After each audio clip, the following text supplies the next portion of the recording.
How Cough Assist works. Cough Assist simulates a cough through mechanical insufflation-exsufflation. The device gradually applies positive pressure to the airway. This expands the lungs in the same manner as a normal deep breath. Cough Assist then rapidly shifts to negative pressure. This produces a high expiratory flow from the lungs and effectively removes mucus. Each change from positive to negative pressure replicates a cough cycle. A series of cycles provides a full treatment. Pressure adjustments.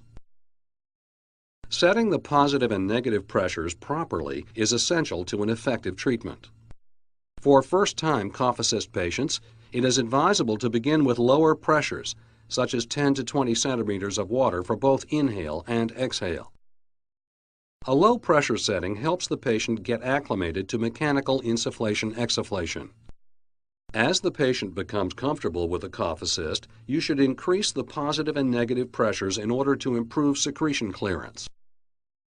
To achieve adequate expiratory flow rates, exhale pressures of 40 to 45 centimeters of water are often required. The process begins by setting the exhale pressure. First, attach the patient circuit to the unit. Always be sure to include a bacterial viral filter in the circuit.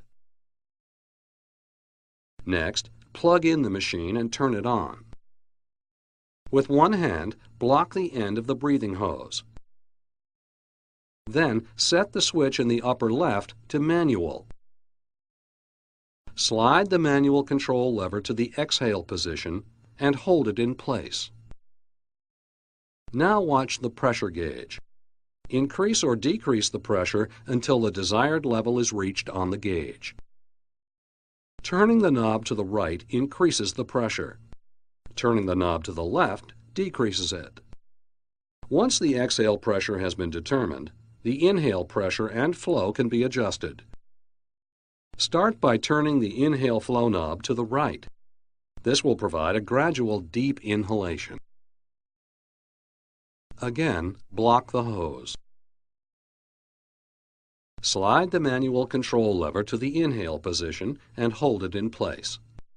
Now watch the pressure gauge and increase or decrease the inhale pressure knob until the desired level is reached on the gauge.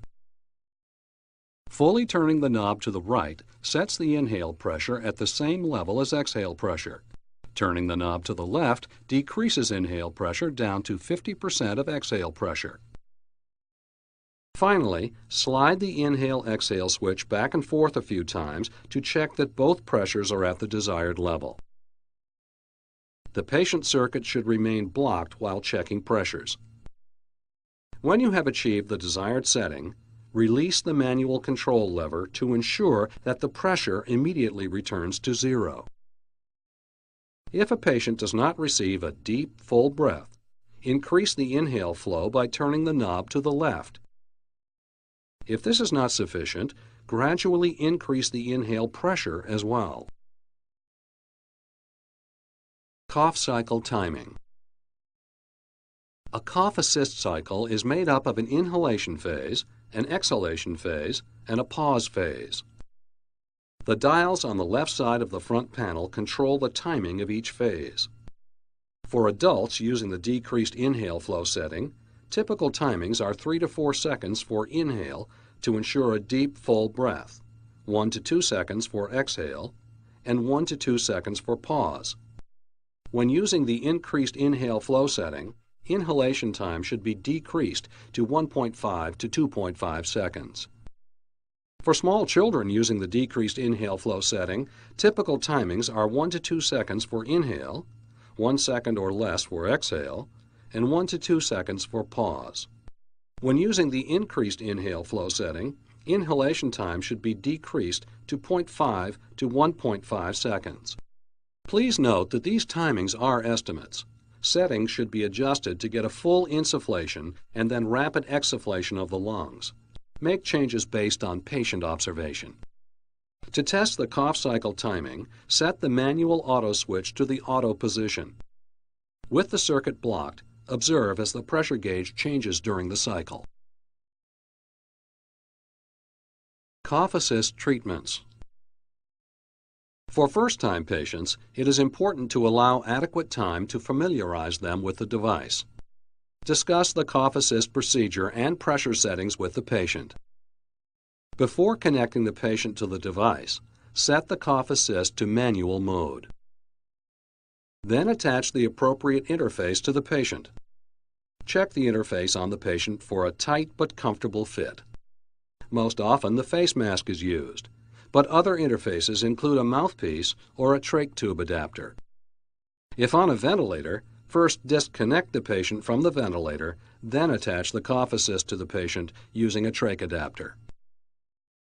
When the patient is ready, set the manual auto switch to the auto position. The unit will cycle from inhale, or positive pressure, to exhale, or negative pressure, to pause, zero pressure, and back to inhale. If you have a manual cough assist or prefer using the manual mode of the automatic model, shift the manual control lever to the right for a deep, full breath. Then, rapidly shift the control lever to the left for a complete exhalation. Next, release the lever to the neutral position to pause before repeating the next cough cycle.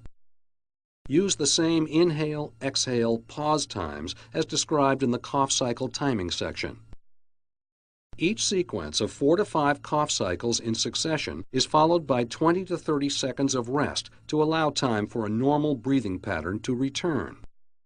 Patients on ventilators should be reconnected to them at this time.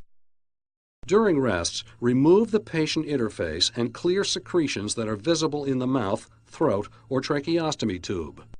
Once rested, additional sequences of cough cycles can be applied as needed. A full treatment typically consists of 4 to 6 sequences. The cough assist is designed for intermittent operation only. It should never be used on a patient continuously.